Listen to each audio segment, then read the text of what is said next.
Plant academy आप लोगों का स्वागत करता है। हम लोग एक्सरसाइज 4.1, 4.2, 4.3 तक पहुंच चुके हैं। ठीक है, बना चुके हैं और डिटर्मिनेंट के सारे basic concept, properties of determinant के 3 वीडियो हैं। ठीक है, ये सारा कुछ पढ़ चुके हैं। माइनर को फैक्टर का वीडियो, एरिया ऑफ ट्रायंगल, ये सारा पढ़ चुके हैं। तो आज जो आपका एक्सरसाइज है 4.4 is related to minor and cofactor, और आप लोग से आशा कर रहे हैं कि आप माइनर एंड कोफैक्टर को जान रहे हैं। ठीक है, तो बनाने में कोई प्रॉब्लम नहीं होगा सवाल को। चलिए स्टार्ट करते हैं क्वेश्चन नंबर 1 से।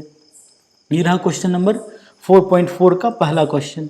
बोल रहा है कि माइनर एंड कोफैक्टर लिखना है हम लोगों को। ठीक है, तो 1 का 1, ठीक है, 1 के 1 की बात कर रहे हैं। तो हमारे पास डिटर्मिनेंट दिया है 2 - 4 0 3। तो माइनर क्या होगा? ठीक है, M11, ठीक है, दैट मीन्स 2 का माइनर, इसके सामने 2 के सामने गैप, तो क्या हो जाएगा 3। फिर M12, फिर इसका मतलब -4, इसके सामने गैप, तो क्या हो जाएगा 0। फिर M21 क्या हो जाएगा 0 के सामने गैप, क्या हो जाएगा -4। फिर M22 क्या हो जाएगा, इसके सामने गैप, ठीक है, तो क्या हो जाएगा 2, बन गया माइनर हमारा। अब देखिए, अगर कोफैक्टर चाहिए तो C11 क्या होगा, सिर्फ कोफैक्टर में इसका साइन क्या होगा, प्लस होता है, तो प्लस M11 होता है, यानी कि इसका वैल्यू क्या हो जाएगा 3, कोई प्रॉब्लम नहीं है। ठीक है, फिर देखिए C12 चाहिए, C12, तो 12 का साइन क्या है, ये प्लस होता है, ये क्या होता है माइनस, क्या हो जाएगा -M12 का वैल्यू क्या है 0, तो ये 0 ही हो जाएगा। फिर हम लोगों को चाहिए C21 क्या हो जाएगा 0, ठीक है, तो ये प्लस है तो ये क्या होगा माइनस, तो -M21 होगा। M21 का वैल्यू क्या है -4, तो माइनस ऑफ -4 क्या हो जाएगा हमारा 4। फिर हम लोगों को चाहिए C22 का साइन क्या हो जाता है पॉजिटिव, तो क्या हो जाएगा इसका +M22, इसका वैल्यू हो गया हमारा 2। So simple. तो क्वेश्चन नंबर 2 आप लोगों के लिए रहा। ठीक है, आप लोगों को खुद से बनाना है। अब बात करते हैं 3x3 ऑर्डर का, एक बना दे रहे हैं, फिर बाकी आप लोगों के लिए रहेगा। ठीक है, चलिए हम क्वेश्चन नंबर 2 का 2 बताते हैं। ठीक है, 2 के 2 की बात कर रहे हैं। तो दिया गया डिटर्मिनेंट क्या है 104, डिटर्मिनेंट ऑफ 104, फिर क्या है 35 - 1, 35 - 1, फिर क्या है 012। ठीक है, अब देखिए यहाँ से अगर M11 निकालेंगे, M11 चाहिए, माइनर कोफैक्टर दोनों चाहिए, तो 1 के सामने गैप, ठीक है, तो क्या हो जाएगा, हम ऐसा करते हैं ना, पहले कोफैक्टर निकाल लेते हैं इस बार हम लोग इसका। ठीक है, कोफैक्टर निकालने सिखा दे रहे हैं। माइनर तो आता है, अच्छा चलिए माइनर निकाल लेते हैं, चलिए कोई प्रॉब्लम नहीं है। M11 निकाल रहे हैं, तो ये गैप कितना हो जाएगा 10 + 1 कितना हो जाएगा 11। फिर M12 चाहिए, दैट मीन्स इसका माइनर निकाल रहे हैं, तो इसके सामने गैप क्या हो जाएगा 6 - 0, 6 हो जाएगा। फिर देखिए M13 चाहिए, दैट मीन्स 4 का माइनर निकाल रहे हैं, तो क्या होगा इसके सामने गैप क्या हो जाएगा 3 - 0, क्या हो जाएगा 3। फिर M21 चाहिए, सेकेंड रो फर्स्ट कॉलम 3 का चाहिए, तो इसके सामने गैप क्या हो जाएगा 0 - 4, क्या हो जाएगा -4। M22 चाहिए, तो 5 का निकालना है, तो इसके सामने गैप क्या हो जाएगा 2 - 0, क्या हो जाएगा 2।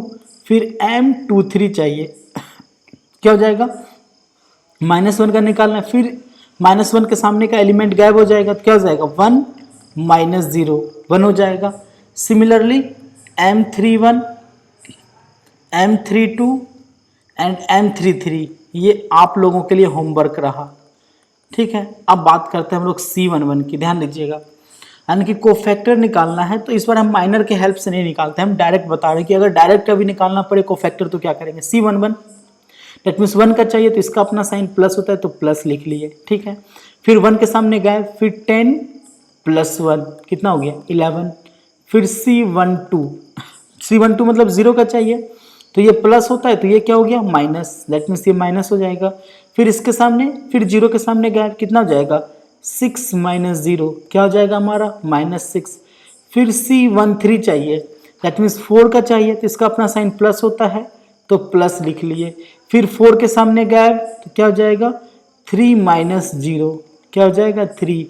फिर C21 तो C21 क्या होगा 3, तो ये साइन प्लस है तो ये क्या होगा माइनस, तो पहले माइनस लिख लिए।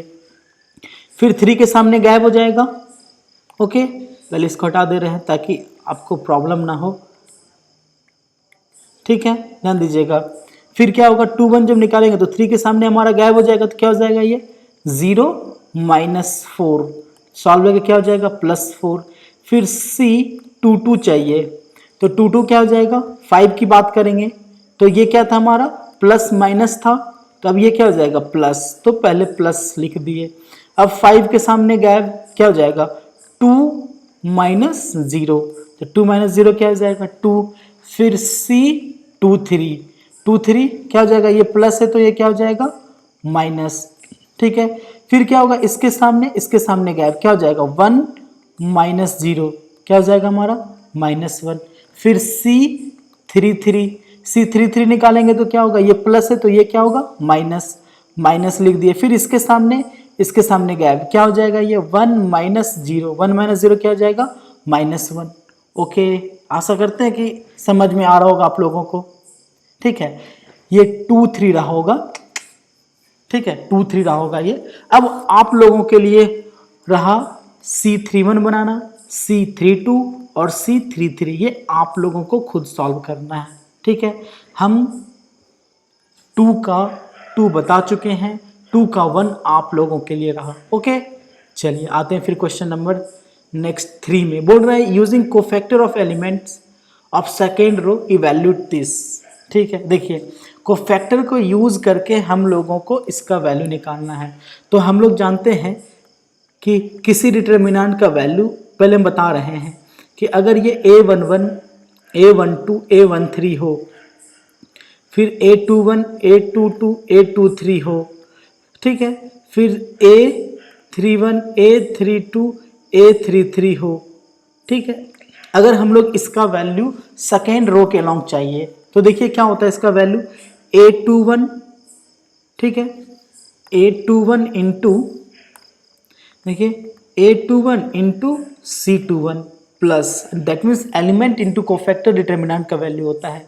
फिर क्या होगा A22 इंटू C22, क्यों होगा तो हम वीडियो बना चुके हैं माइनर कोफैक्टर का, उसमें बताए हुए हैं कि एलिमेंट इंटू कोफैक्टर के प्रोडक्ट का सम डिटर्मिनेंट का वैल्यू होता है, you can see this, okay.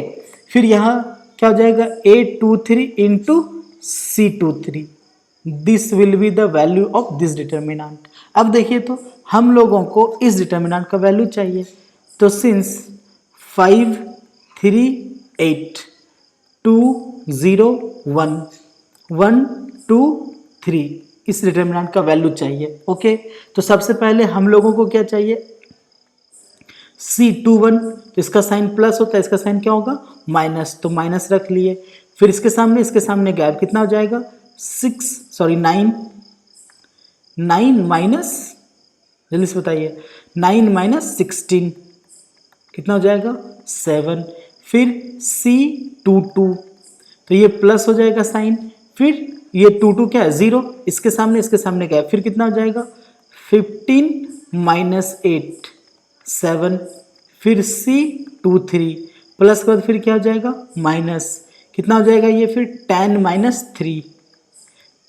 Minus 3 को से कितना हो जाएगा -7। तो देयरफॉर वैल्यू ऑफ जो डिटर्मिनेंट होगा, ठीक है, दैट मीन्स 5 3 8 2 0 1 1 2 3, ठीक है 1 2 3, इसका वैल्यू क्या हो जाएगा 2 into 7 plus 0 into 7 plus 1 into -7, solve करेंगे तो इसका वैल्यू क्या हो जाएगा 7, ओके। बन गया हमारा सवाल।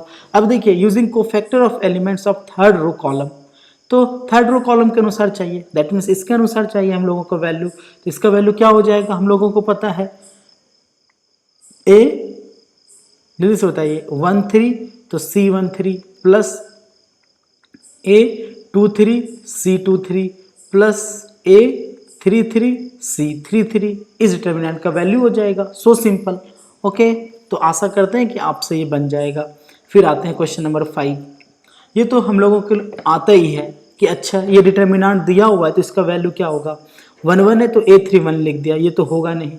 A11 है, A12 है तो ये 21 लिख दिया है, ये होगा नहीं। 21 11 कर दिया, ये होगा नहीं। A11 21 21 31 31, दैट मीन्स ये हमारा सही हो जाएगा। यहाँ पर वो कोफैक्टर को C से नहीं A से डिनोट किया है, हम कोफैक्टर को C से डिनोट कर रहे थे जो सवाल प्रीवियस सवाल में बताए हुए हैं। ठीक है, अब मिलते हैं हम लोग नेक्स्ट वीडियो 4.5 एक्सरसाइज 4.5 में। ठीक है, ये हमारा 4.4 रहा था। ओके, जिसमें हमारा एडजॉइंट से रिलेटेड क्वेश्चन होगा। तो आप उसके पहले एडजॉइंट एंड इन्वर्स निकालने के प्रोसेस को देख लीजिए, उस पर कंप्लीट वीडियो बना हुआ है। देन फिर एक्सरसाइज को सॉल्व करना है। ठीक है, पढ़ते रहिए, खुश रहिए, मिलते हैं फिर नेक्स्ट वीडियो में। Bye bye.